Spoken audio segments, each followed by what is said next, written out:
I really want to thank you for the words. They're incredible, but hearing you read them is even better. And to our beautiful painter and our wonderful young people, you don't know, but we got to talk to them on the phone this week. And my Vicky, amazing young woman. And special thanks to Peter for imagining this. But I have to say, I'm like totally overwhelmed. Yeah. This is the opening of something I made 34 years ago, which I haven't done in 20 years, so it's kind of an autumn leaf version of it. I came into the world. I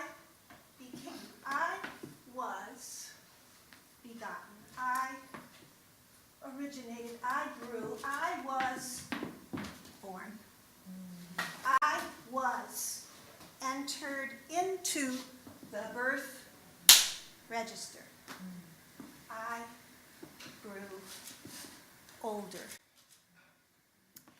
And so we got old. That little bit of text comes from, at that point in my life, I had been dancing and talking, but I'd never put something together. That came from a man named John Spellman, who I had met 6 months earlier. He handed me that text by Peter Handke. I was going to marry this guy. And in fact, it's our 33rd anniversary today, but he's performing in Pittsburgh. So we like to joke, married 33 years, together 17.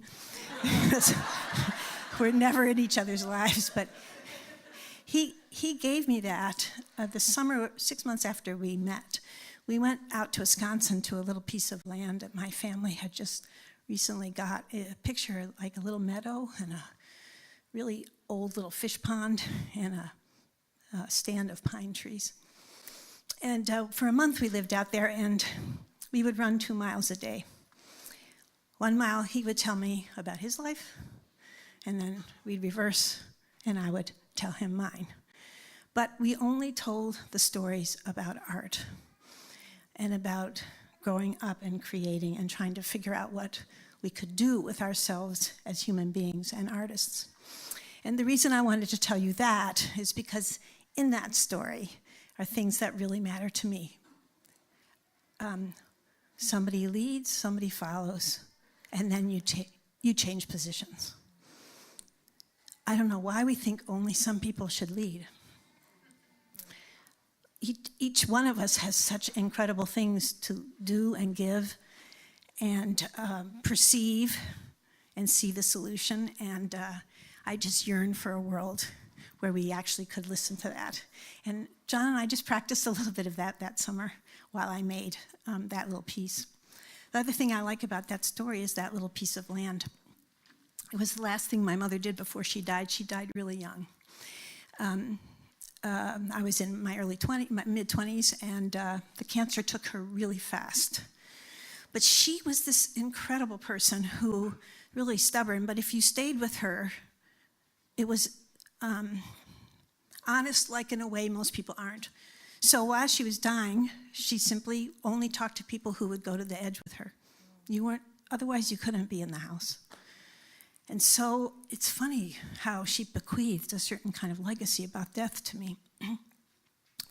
When my father died about 12 years later, all I remember is that we were ready, and then he died, and then I fell down, and that fall was not like any fall in my life, and I've fallen a lot. We practice falling in my world. Fall, get up. But nothing prepared me for the death of my younger brother 2 years ago. There's just nothing good about it, except this, that he was surrounded by the family. So when I think about death right now, I find myself, somebody already said this, terrified. I'm really scared. I don't know if it's because of this fever that has one of our continents on this planet under its grip. I don't know if it's the fact that regardless of why people think they're fighting, that we are observing this incredible violent deaths, or again, hands on a Bible, or even the story that Bee opened tonight with, that in just down the street, we have that kind of violent death. It makes me think that this death my brother had, as awful and horrible as it was, is also political. That death in America has a certain kind of privilege, and who gets to have good ones, and how does that work? But when I think about that, and I wouldn't have thought about it if Peter didn't ask us, and he's been on our case about it, sends us emails. Remember, you guys, think about that. But when I think about what to do about it, I come back over and over and over again to the thing that is most joyful, most meaningful, most incredible to me, and that is the act of creation. And in that way, I feel so extraordinarily lucky that nobody said I couldn't do it. Well, yeah, they did. They still do, actually. I just got my hand really slapped by the New York Times. They just said he said I made really bad choices. I thought, how does he know that? And then I thought, well, talk about bad choices. I've made a lot of bad choices, and they're all wonderful. Someone once said that I should have a T-shirt, and it says, "I'm going to save the world with dance." And they meant it as a joke.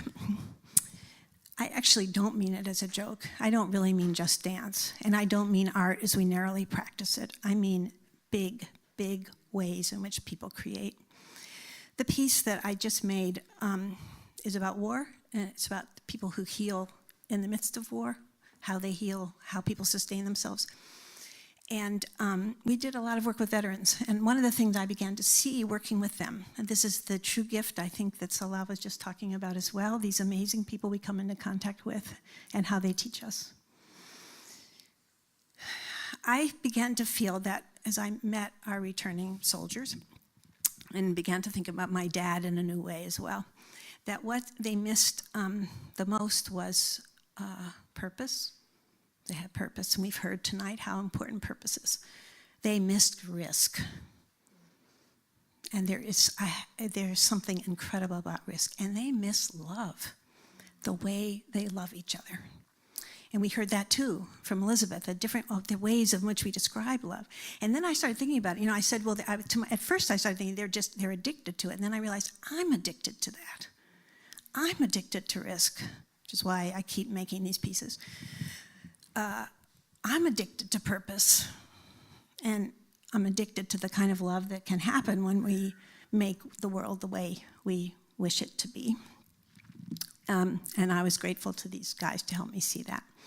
My rabbi and I talk a lot about these things, and he knows that I have a terrible time with God. We've heard this a lot again tonight. I'm so intrigued by this. We're so intrigued about that. So I think there are multiple words for it. And so my rabbi said to me to think about it this way. He said, look, God is most godlike when God is creating. And he said, if people are made in God's image as he thinks they are, we are, then we are most godlike when we're creating. And so now I'll just show you the end of that dance. I made myself. I made myself what I am. I was able to tell my history. I recognize that I am not you.